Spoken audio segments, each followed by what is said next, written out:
পেশা বদলের পরই লাভের মুখ দেখছেন রাজেশ চৌধুরী। জনপ্রিয়তা বেড়েছে কালচিনি জুড়ে। ভোর থেকে রাত পর্যন্ত তার মালাই চার স্বাদ নিতে চায়ের দোকানে জমে ওঠে তুফানি আড্ডা।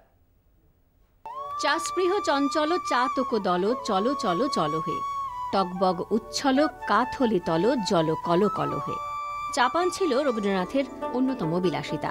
ঠাকুর পরিবারের নিত্যদিনের মজলিসি আড্ডার অন্যতম অঙ্গ ছিল এই চা পান। তাই রবি রচনায় চা পানের আবেগের কথা।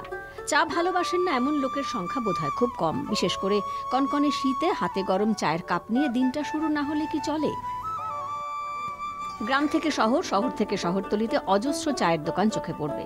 সেরকমই আলিপুরদুয়ারের কালচিনির ট্রলি লাইন এলাকায় রয়েছে রাজেশ চৌধুরীর চায়ের দোকান। 2 বছর হলো তিনি চায়ের দোকান করেছেন।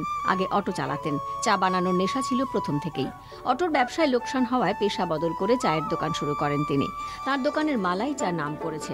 রাজেশ চৌধুরীর স্পেশাল এই মালাই চায়ের দাম 10 টাকা। চায়ের টানে দূর দূরান্ত থেকে ছুটে আসেন মানুষ। দুধ জাল দেওয়ার পর যে মালাই মেলে সেটি জমিয়ে রেখে দুপুরবেলা থেকে তিনি শুরু করেন মালাই চা তৈরির কাজ। চা বিক্রেতা রাজেশ চৌধুরী জানান, আগে আমি অটো চালাইতাম, দোকান 2 বছর হইল। এমনি দুধ গরম করে তারপরে ঠান্ডা হইলে তারপরে শহরটা বাইর হয়। লোক আসে জয়গাঁও থেকে, দর্শন করার থেকে, মঙ্গলাবাড়ি থেকে আসে, তোমার বিক করার থেকেও লোকগুলো আসে।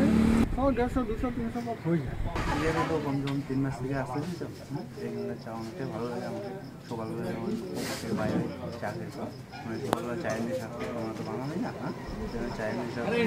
শীতে আরও ভিড় জমে দোকানে। স্থানীয় মানুষ ছাড়াও পর্যটকেরা এই রাস্তা ধরে চলাফেরা করলে রাজেশ চৌধুরীর দোকানে দাঁড়িয়ে মালাই চা খায়। চা প্রেমীদের রসনা তৃপ্ত করতে চায় আরও নতুনত্ব নিয়ে আসার চেষ্টায় রয়েছেন রাজেশ চৌধুরী। আলিপুরদুয়ার থেকে অজয় সার রিপোর্ট, কলকাতা টিভি।